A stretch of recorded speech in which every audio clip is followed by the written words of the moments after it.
வீட்டில் பெரியவங்க பேசுனா உள்ளே போய் சமைச்சு அவங்களுக்கு டீ போட்டு தரணும். இதை தவிர்த்து பெண்களுக்கு எதுவும் கிடையாது. இதுதான் இன்றைக்கி எல்லாரும் இதுலேயும் இருக்குது. இதெல்லாம் மாறிடுச்சுன்னு சும்மா சொல்லுவாங்க. உள்ளுக்குள்ளே மைண்ட் செட் இருக்குது.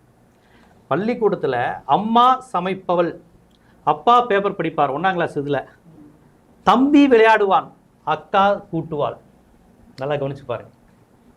பொம்பளை பிள்ளை உட்காரும் போது கூட காலை ஒடுக்கி உட்காரணும், சாப்பிடும் போது கம்மியாக சாப்பிடணும். என்னடி ஆம்பளை பையன் மாதிரி சாப்பிட்ற சாப்பாட்டில் காலை ஏன் எப்படி வச்சு? ஆம்பளை பையன் எப்படி வேணாலும் உட்காரலாம், பொம்பளை பிள்ளை ஒழுங்காக இது உட்காரணும்.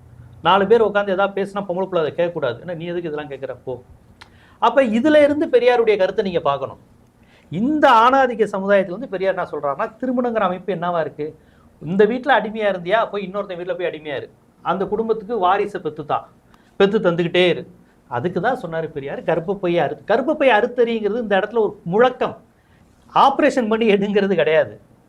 குழந்தை அதிகம் பெற்றுக்காதீங்கிறத ஒரு போர் முழக்கமாக வச்சார்.